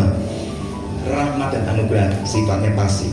Tetapi satu hal yang sifatnya aktif, di mana Allah memerintahkan Anda untuk aktif melakukan kehendaknya. Dan ketika Anda tak melakukannya, kuasa Allah akan mengalir menyertai pelayanan Anda sampai pada kesudahan. Jadi apa yang menjadi kehendak Allah atas hidup Anda, saudara? Kalau kuasa Allah melakukan kehendaknya, jadi apa yang menjadi kehendak Allah atas hidup Anda? Yang dimana ketika Anda tak melakukannya, maka kuasa Allah itu akan menyertai Anda sampai pada akhir zaman, yaitu tugas amanat agung. Kita buka di Matius 28 ayat 18 sampai 20. Inilah kuasa Allah untuk melakukan kehendaknya adalah ini, saudara. Sejak Anda terima kasih karunia Allah, rahmat anugerah diterima, tapi yang aktif harus Anda lakukan adalah amanat agung. Matius 28 ayat 18. Yesus mendekati mereka dan berkata, kepadaku telah diberikan segala kuasa di surga dan di bumi. Nah, kuasa Yesus nanti diberikan pada Anda kalau Anda mau percaya dan taat melakukannya. Karena itu, pergilah, jadikan semua bangsa muridku, baptis mereka dalam nama Bapa, Anak, dan Roh Kudus. Ajar mereka melakukan segala sesuatu yang kuperintahkan kepadamu, dan ketahuilah, aku menyertai kamu senantiasa sampai kepada akhir zaman. Jadi kalau Anda sungguh-sungguh teliti, amanat agung dari Matius 28 ini, itu isinya pengutusan. Untuk apa? Pergi bersaksi, beritakan Injil, mengajarkan kebenaran firman Tuhan. Coba Anda cermati nanti ya. Itu intisari Matius 28 tadi adalah pengutusan untuk pergi bersaksi, beritakan Injil, dan mengajarkan kebenaran firman Tuhan. Ketiga hal ini adalah cara menjadikan seorang percaya jadi murid Kristus yang sejati. Maka Tuhan bilang apa? Pergi jadikan semua bangsa muridku, bukan pengikutku. Bagaimana proses seorang percaya jadi murid? Karena kesaksianmu, karena pemberitaan Injilmu, dan karena kesabaran dan ketekunanmu memberitakan pengajaran firman Tuhan. Kalau enggak pernah jadi murid. Seorang pengikut jadi murid itu karena ada usaha firman yang diajarkan dengan terus menerus. Enggak mungkin tiba-tiba jadi murid. Tuhan Yesus memuridkan 12 muridnya 3,5 tahun itu intensif. Setiap hari 24 jam non-stop. Kemana-mana ikut Yesus. Yesus makan, mereka ikut makan. Yesus melakukan mujizat, mereka lihat. Sampai Tuhan bilang, kamu ini kok degil hati? Kan baru lihat. Yang mati dibangkitkan, yang buta melihat, lumpuh berjalan. Ini sekarang orang banyak berbondong mengikuti kita. Kok kamu malah bingung? Kamu yang harus beri makan, Filipus. Filipus bingung, maksudnya gimana Tuhan? Memang kok bisa? Filipus, betapa kamu ini degil hati. Sini, mana yang ada padamu Tuhan? Cuma anak kecil nih, 5 roti 2 ikan. Sini. Tuhan itu kesel, Tuhan itu gemes. Kamu sekian lama bersama dengan aku, kok yang gak bangkit-bangkit imanmu? Masa kamu kurang percaya? Kalau aku bisa melakukan mujizat, kamu pun bisa. Pandang aku, pandang imanmu kepadaku, kepada Bapa di surga. Tuhan yang lagi-lagi harus melakukan mujizat 5 roti 2 ikan. Beri makan lagi. Terpaksa murid-muridnya pun dilibatkan. Tuhan itu murah hati ya. Kalau saya jadi Tuhan mungkin udah, mikir kamu bikin mujizat sendiri, bagi sendiri ya kan. Tuhan enggak, tetap masih mengajar. Ya sudah sini, nih kamu yang bagiin. Tuhan yang bersyukur, terjadi pelipat gandaan, muridnya dilibatkan lagi untuk bagi. Sampai sisa berapa? 12 bakul roti ya. Jadi kita mengerti ya, ada panggilan, ada kuasa Allah di dalam kasih karunia yang harus kita kerjakan secara aktif. Jadi sekarang kita mengerti ya, Tuhan Yesus sudah memberikan kuasanya kepada Anda dan pada semua orang percaya untuk melayani Tuhan, untuk menunaikan tugas pelayanan Anda, yaitu melakukan amanat agung yang isinya bersaksi, beritakan Injil, mengajar kebenaran firman Tuhan. Saya tahu pasti ada jemaat yang, Pak, bersaksi mungkin aku bisa, Pak. Menginjil mungkin ada tips-tips penginjilan, nanti saya bisa tanya ke Bapak Gembala. Nanti kalau mengajar kebenaran firman Pak, aku kan nggak sekolah. Bagaimana dong Pak? Ya minimal 2 ini Anda kerjakan dengan tekun dan setia dulu bahasa. Bersaksi dan beritakan Injil. Ya. Mengenai mengajar ini itu butuh kairos Tuhan, untuk Anda betul-betul punya kerinduan Tuhan. Beriku hati yang mau belajar firman-Mu, menyelidiki kedalaman firman-Mu. Anda harus berseru. Saya dulu juga orang yang tidak mau belajar. Saya merasa sudahlah khotbah hal yang gampang. Pokoknya siapkan hati, Roh Kudus menyertai pasti bisa. Tapi Tuhan tegur saya, kamu harus menguji setiap pengajaran yang keluar dari mulutmu itu. Jangan sampai menyesatkan banyak umat Tuhan. Maka saya sampai hari ini masih terus belajar, mau untuk terus belajar dan diajar. Ya, jadi 3 hal itu tadi menjadi tugas dan panggilan kehendak Allah atas hidup Anda sejak Anda jadi orang percaya yang sudah menerima kasih karunia-Nya. Bahkan Rasul Paulus pun menyadari bahwa semua yang telah ia terima dalam hidupnya, semuanya itu karena kasih karunia Allah. Dan oleh karena itu Rasul Paulus bekerja lebih keras lagi untuk bersaksi, beritakan Injil dan mengajar firman, melebihi dari semua rasul dan murid pada zaman itu. Mana ayatnya? 1 Korintus 15 ayat 10. 1 Korintus 15 ayat 10, ini dahsyat banget ini ya. Rasul Paulus dia berkata seperti ini. Tetapi karena kasih karunia Allah, aku adalah sebagaimana aku ada sekarang. Dan kasih karunia yang dianugerahkannya kepadaku tidak sia-sia. Katakan tidak sia-sia. Sebaliknya aku telah bekerja lebih keras daripada mereka semua. Tetapi bukannya aku, melainkan kasih karunia Allah yang menyertai aku. Rasul Paulus ini rendah hati banget ya. Dia melakukan kasih karunia Allah ini, enggak bilang ini karena kuat gagahku, tapi semua karena kasih karunia Allah yang mendorong aku bekerja lebih keras lagi daripada mereka semua ini, dari semua rasul, semua murid yang lain. Dia benar-benar mau bekerja lebih keras karena kasih karunia Allah menyertai hidupnya. Ini luar biasa, ini menginspirasi sekali Bapak Saudara, supaya kita juga punya sikap hati untuk melayani yang seperti Rasul Paulus lakukan. Jadi arti makna sola gratia, setelah Anda menerima kasih karunia Allah, maka Anda dipanggil untuk melakukan kehendaknya dan menunaikan tugas pelayanan Anda. Munculkan kembali 2 Timotius 4 ayat 2 tadi. Beritakanlah firman, siap sedialah baik atau tidak baik waktunya, nyatakan apa yang salah, tegurlah dan nasihatilah dengan segala kesabaran dan pengajaran. Tetapi kuasailah dirimu dalam segala hal, sabarlah menderita, lakukanlah pekerjaan pemberita Injil dan tunaikan tugas pelayananmu. Jadi kalau judul khotbahnya sola gratia, tunaikan tugas pelayananmu, kalau dirangkum begini, siap sedialah baik tidak baik waktunya untuk terus beritakan firman pengajaran dengan penuh kesabaran, ketekunan dan penguasaan diri. Sebab firman-Nya berkuasa untuk mengajar, menyatakan kesalahan, memperbaiki kelakuan dan mendidik orang dalam kebenaran. Yang kedua, siap sedialah baik tidak baik waktunya untuk terus jadi saksi Kristus dan beritakan Injil keselamatannya. Amin. Dan yang menjadi teladan pelayanan kita siapa saudara? Yang menjadi teladan pelayanan kita ya Tuhan Yesus, di mana beliau juga selalu mengajar firman dan memberitakan Injil di rumah-rumah ibadah. Nah ini hal yang penting ya. Matius 9 ayat 35. Multimedia bisa munculkan Matius 9 ayat 35. Demikianlah Yesus berkeliling ke semua kota dan desa. Ia mengajar dalam rumah-rumah ibadat dan memberitakan Injil kerajaan surga serta melenyapkan segala penyakit dan kelemahan. Ya ini kenapa yang saya garis bawah itu mengajar dalam rumah dan memberitakan Injil, karena konteksnya sedang bicara kasih karunia Allah. Bukan berarti yang melenyapkan segala penyakit dan kelemahan tidak penting.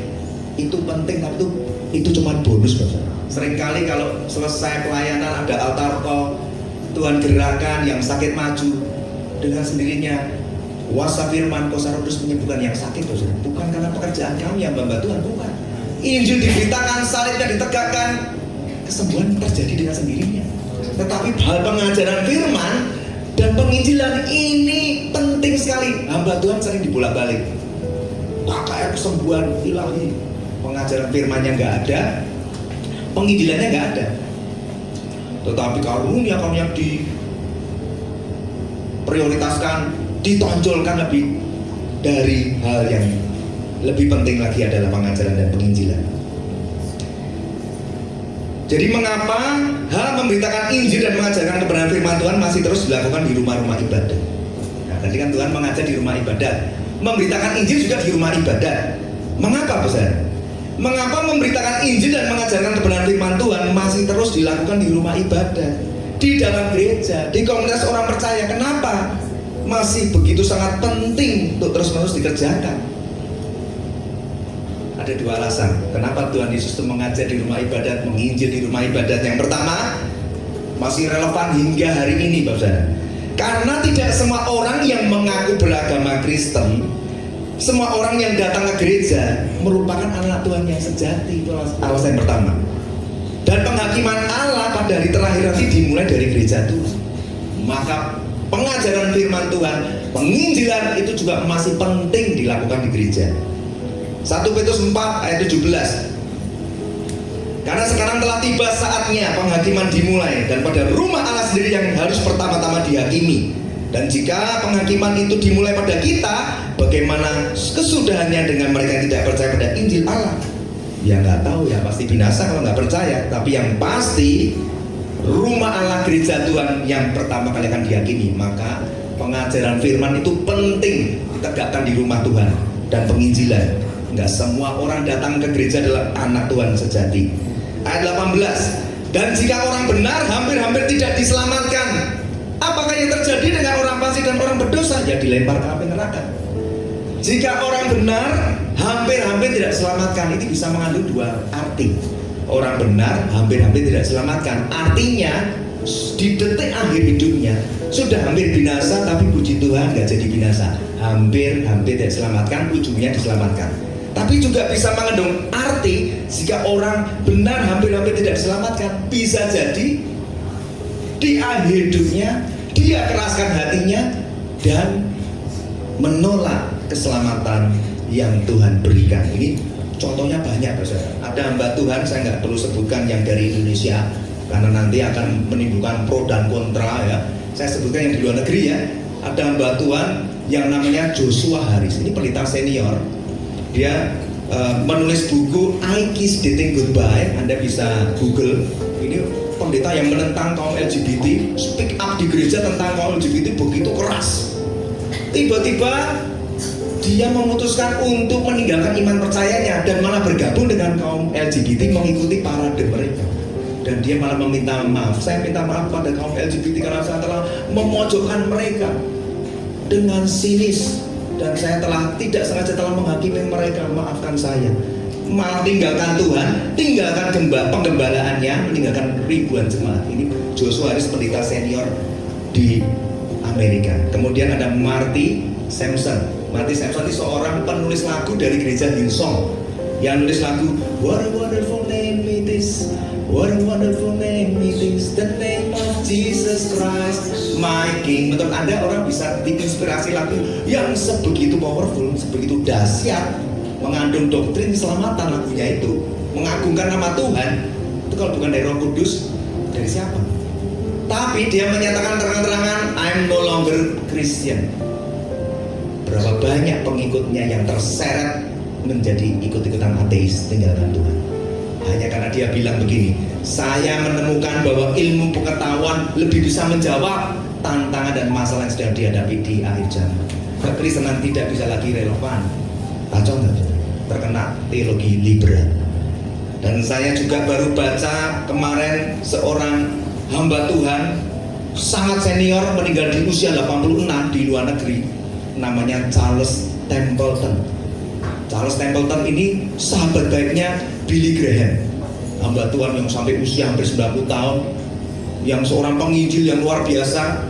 Presiden Amerika selalu kalau mau ini jadi dilantik selalu memanggil Billy Graham untuk mendoakan.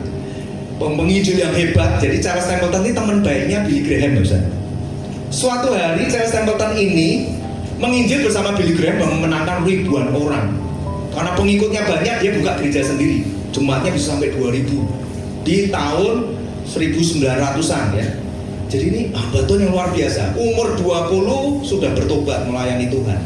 Tapi nggak ada angin, nggak ada hujan. Tiba-tiba dia terima majalah judulnya Life Magazine.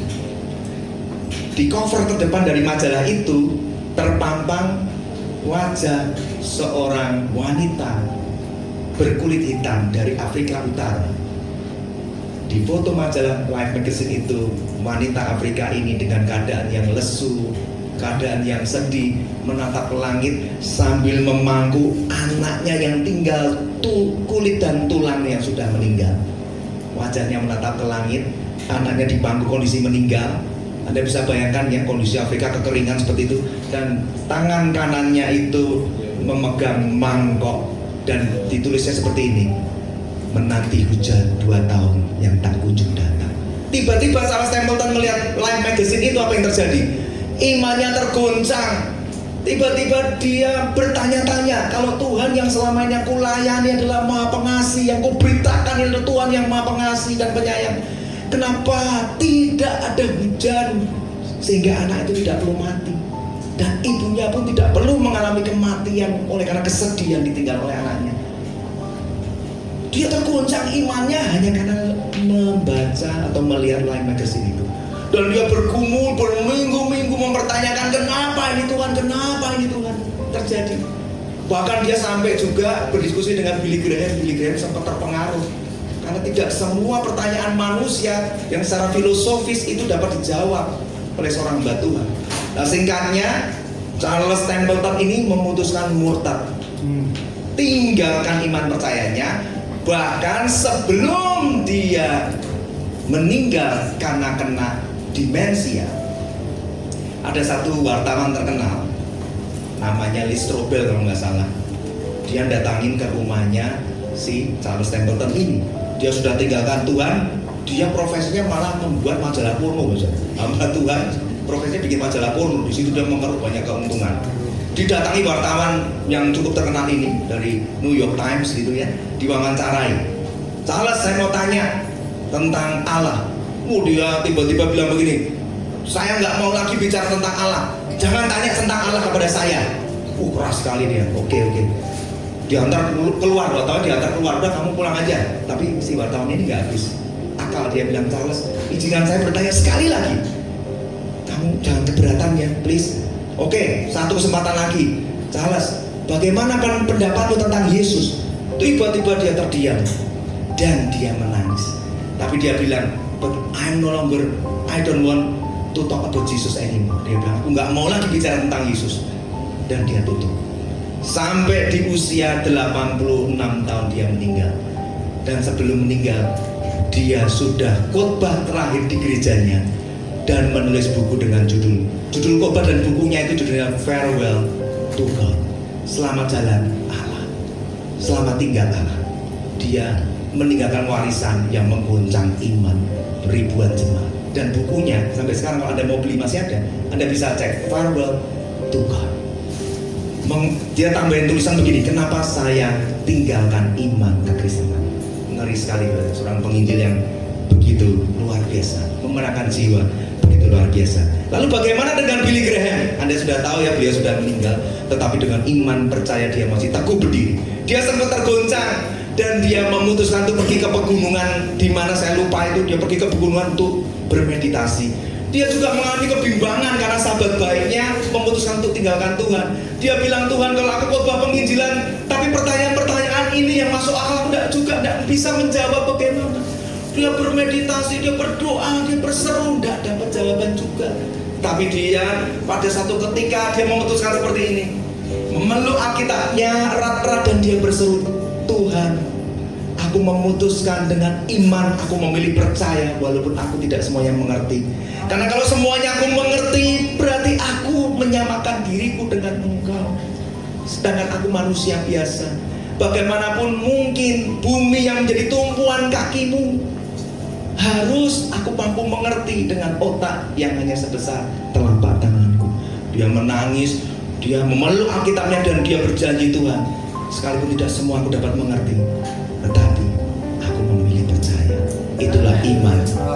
Alkitab, Injil adalah kekuatanku.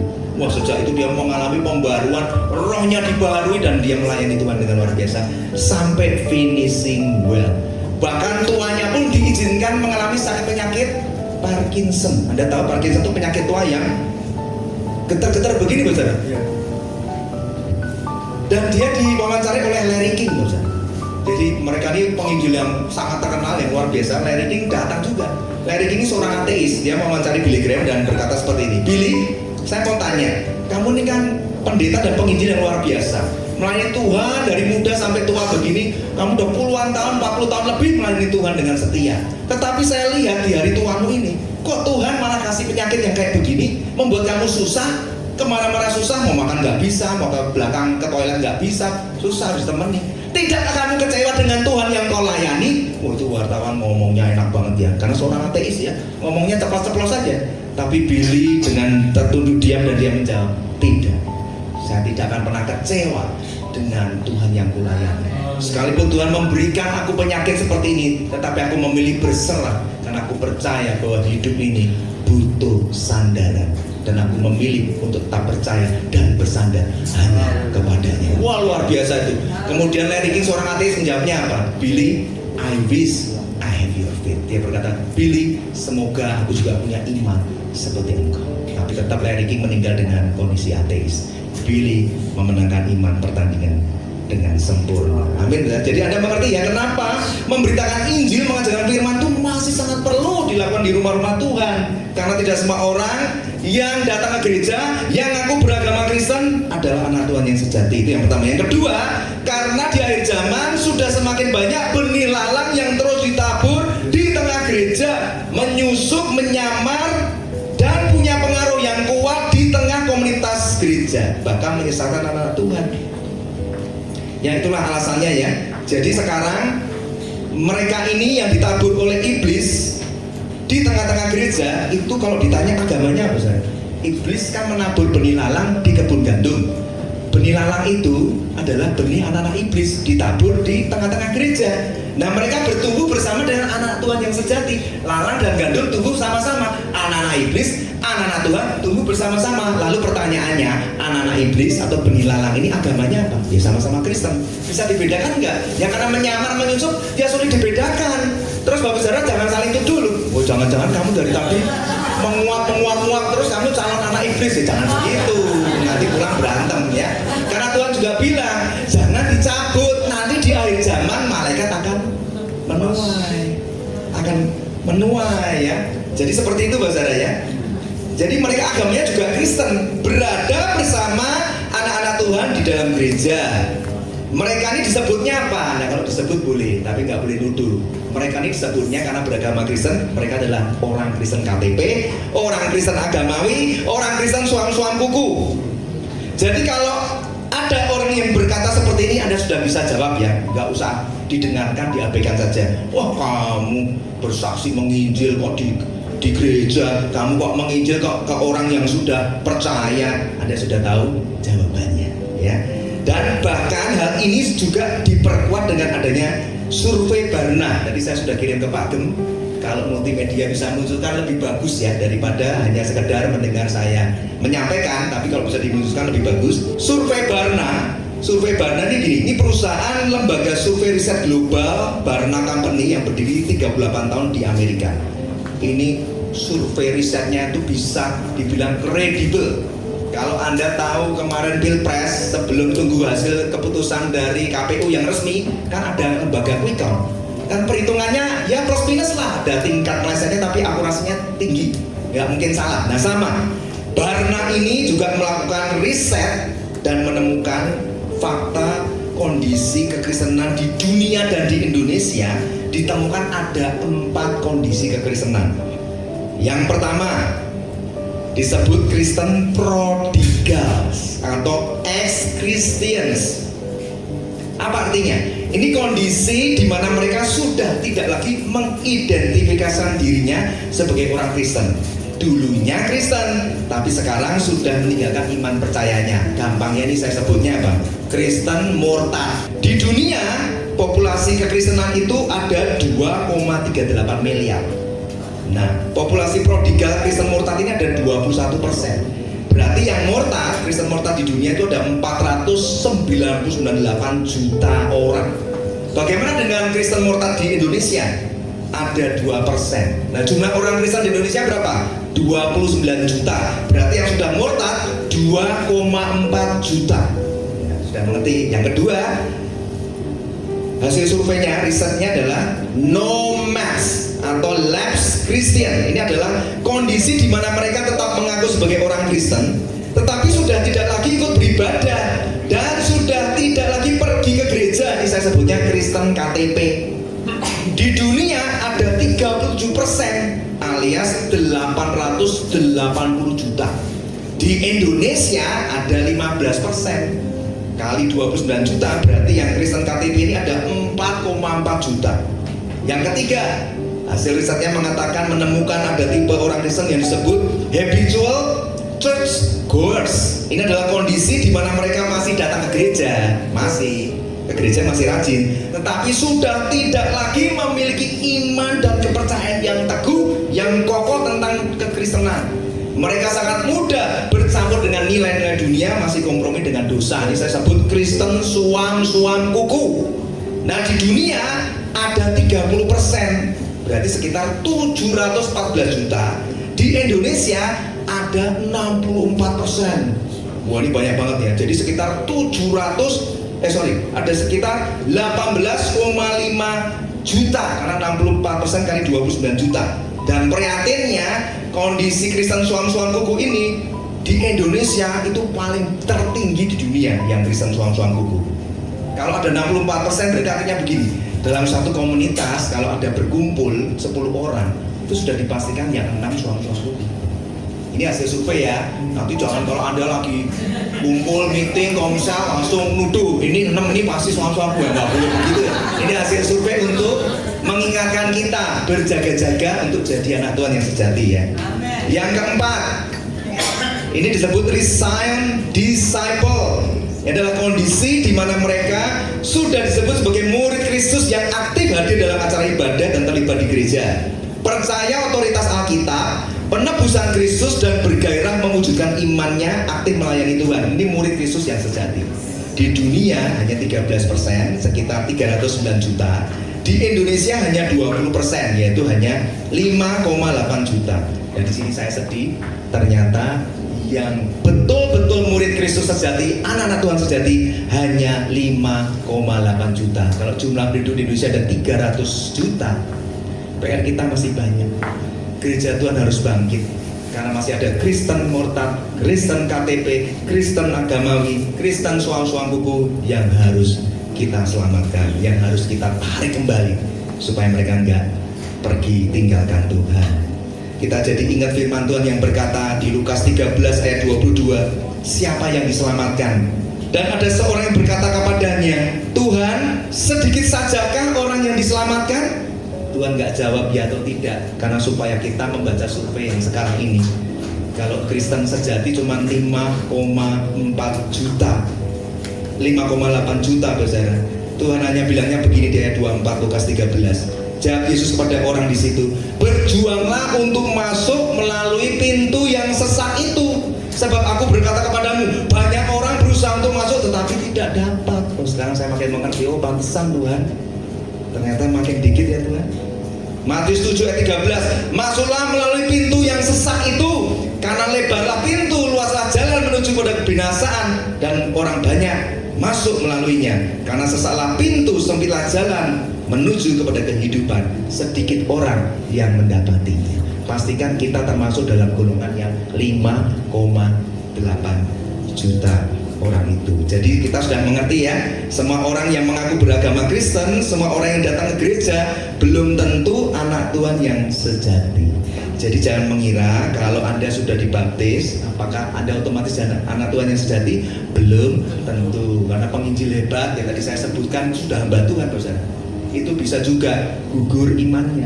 Maka Tuhan sudah ingatkan pada Petrus, Petrus, aku melihat iblis menampik engkau seperti gandum, tapi aku berdoa supaya imanmu jangan gugur. Kalau nanti kamu kuat, tolong kuatkan saudara-saudaramu yang lain. Ini kalau saya baca ini suka mau menangis, saudara. Karena Tuhan tuh berharap jangan ada orang Kristen yang mundur ikut Tuhan. Karena kalau sudah mundur teratur pasti murtad. Kalau Anda mundur dari pelayanan Anda, tidak lama kemudian iblis akan menampimu. Itu yang Tuhan Yesus doakan pada Petrus. Tapi Petrus dengan sombongnya berkata apa? Tuhan, yang lainnya tinggalkan engkau, aku nggak akan tinggalkan engkau, aku akan bersama-sama dengan engkau. Sampai Tuhan bilang, Petrus, kamu tuh nggak ngerti. Kamu tuh sudah mau jatuh, aku melihat engkau mau jatuh, iblis menampimu. Betul. Tuhan bilang apa? Sebelum ayam berkokok 2 kali, kau telah menyangkal aku 3 kali. Itu menyangkal 1, 2, yang ketiga itu dengan hujatan, dengan kutuk yang luar biasa. Petrus menyesal. Puji Tuhan masih ada masa anugerah yang Tuhan berikan. Yudas menyesal, buang 30 keping perak. Masa anugerah masih ada? Tidak ada. Yudas mengakhiri hidupnya. Tidak ada pertolongan, surga pintu tertutup. Anda masih mau main-main dengan masa anugerah Tuhan? Hati-hati Bang Saudara ya. Jadi jangan mengira semua orang Kristen sudah dibaptis adalah anak Tuhan sejati, belum tentu. Dan juga jangan mengira semua pendeta termasuk saya harus berjaga-jaga terus. Semua hamba-hamba Tuhan, semua pelayan dan pekerja adalah anak-anak Tuhan yang sejati, belum tentu. Karena bisa jadi benih-benih lalang yang terus ditabur musuh di kebun gandum, terus ditabur di tengah-tengah keluarga Kristen, itu bisa mengerosi iman kita, kerohanian kita. Inilah bahaya penyesatan di akhir zaman yang terus-menerus ditabur iblis melalui anak-anak iblis, melalui setiap kesempatan mimbar gereja yang diberikan. Jadi saya berharap seluruh jemaat GBI Sola Gracia harus mau ikut aktif dalam keteladanan iman dan pelayanan Tuhan Yesus. Pergi bersaksi dan beritakan Injil, ini tugas kita Bapak Saudara. Jangan kita menganggap bahwa Pak itu tugasnya Bapak Gembala, Bapak Pendeta Yusuf Leo. Beliau sudah belajar Pak, sudah punya gelar. Kami jemaat biasa nggak punya gelar. Saya nggak bisa Pak. Jangan berkata seperti itu Bapak Saudara.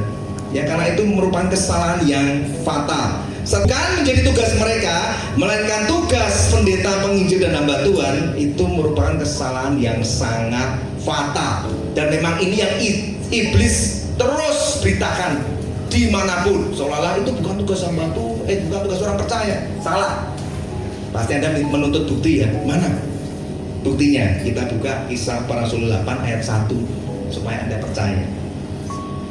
Kisah Para Rasul 8 ayat 1 di situ diceritakan bahwa jemaat di zaman gereja mula-mula itu semua sejak jadi orang percaya, mereka sudah ikut aktif, taat, setia beritakan Injil. Padahal di zaman itu terjadi penderitaan dan penganiayaan yang hebat. Kisah Rasul 8 ayat 1 supaya Anda mengerti ya. Apa dasarnya kok jemaat juga harus beritakan Injil? Nah dari zaman gereja mula-mula mereka sudah punya hati, ngerti itu tugas dan kehendak Allah untuk dikerjakan. Saulus juga setuju bahwa Stefanus mati dibunuh. Pada waktu itu mulailah penganiayaan yang hebat terhadap jemaat di Yerusalem. Jadi ngeri ya. Di saat itu penganiayaan yang hebat terjadi di kondisi jemaat di Yerusalem. Mereka semua kecuali rasul-rasul tersebar ke seluruh daerah Yudea dan Samaria. Saya tanya, mereka semua kecuali rasul-rasul. Itu mereka semua siapa itu? Rasul-rasul atau jemaat? Pintar, jemaat. Tersebar ke seluruh daerah Yudea dan Samaria. Ngapain Pak tersebar? Oh, pasti mereka ketakutan Pak. Karena kan zaman penganiayaan hebat di Yerusalem Pak. Mereka takut ditangkap, dipenjara, takut dibunuh. Salah. Baca di ayat 4 kalau Anda pengen tahu tersebar itu ngapain jemaatnya. Ayat keempat, mereka yang tersebar itu ternyata apa? Menjelajah ke seluruh negeri sambil memberitakan Injil.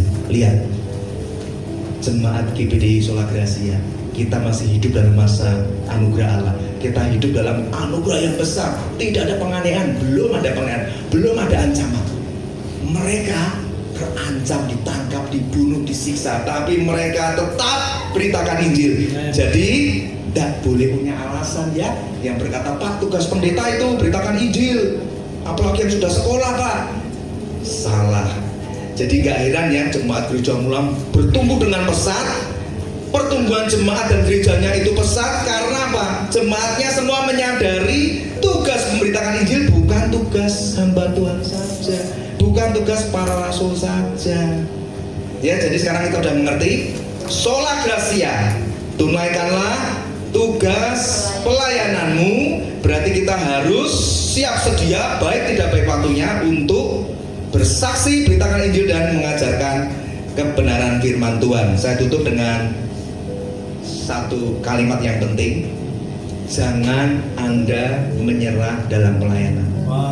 Saya nggak tahu, tapi saya rasakan ada beberapa orang yang masuk dalam tahap ini. Kalau ada orangnya nanti bertobat ya, saya undang pemain musik mulai ke depan, khususnya pemain keyboard bisa mulai dulu.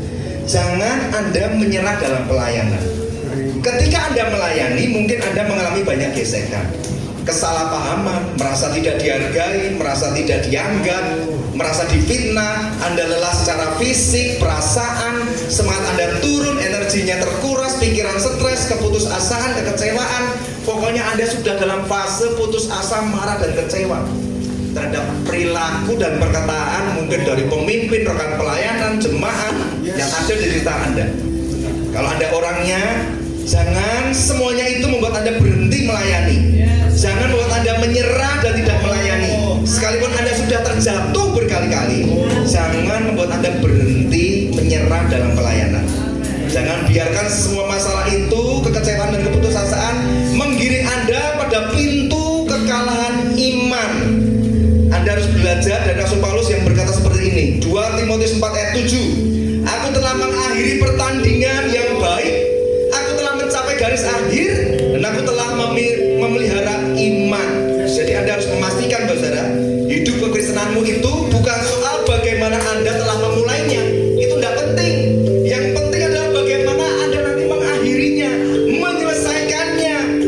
Karena ada survei yang berkata 1 dari 10 orang percaya yang memulai pelayanannya sejak usia muda, itu yang bertahan sampai usia tua itu hanya ada 1 orang. Saya ulangi ya, hanya ada 1 dari 10 orang percaya yang memulai pelayanan sejak umur 21 tahun dapat bertahan melayani Tuhan hingga usia 65 tahun. Yang 9 kemana? Kelelahan, mundur dari pelayanan, berhenti dan menyerah. Mereka mengalami kejatuhan dan kemunduran iman yang sangat dalam. Pertanyaan saya begini, will you finish strong for Christ? Apakah Anda akan menyelesaikan pelayananmu hingga akhir hidupmu bagi Tuhan? Saudara, kita bangkit berdiri. Jangan pernah menyerah dalam pelayanan. Jangan berhenti melayani Tuhan. Dan jangan malu bersaksi tentang Tuhan Yesus. Siap sedialah untuk ikut memberitakan Injilnya, sebab kuasanya menopang dan menolongmu sampai pada akhir zaman. 2 Timotius 1 ayat 8. Jadi janganlah malu bersaksi tentang Tuhan kita. Ikutlah menderita bagi Injilnya oleh kekuatan Allah.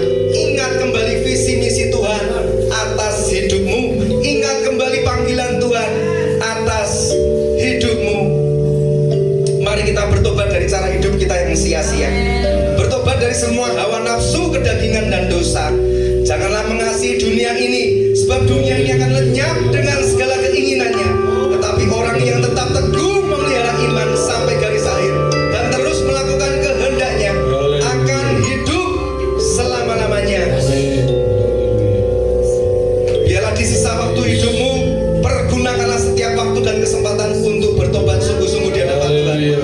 Hidup dalam kasih karunia-Nya, melakukan semua yang jadi kehendaknya, menuntaskan tugas amanat agung, bersaksi beritakan Injilnya. Ku percaya Kau Tuhan yang tak pernah gagal, menjadikanku lebih dari.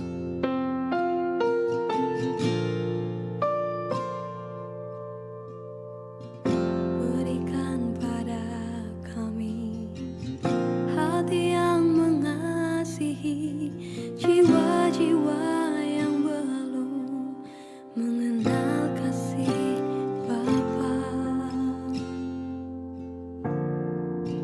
Mereka yang dalam gelap, mereka yang tersesat, hati kami iba seperti hatimu Yesus. Tuhan, ini tugas kami. Beri keberanian bagi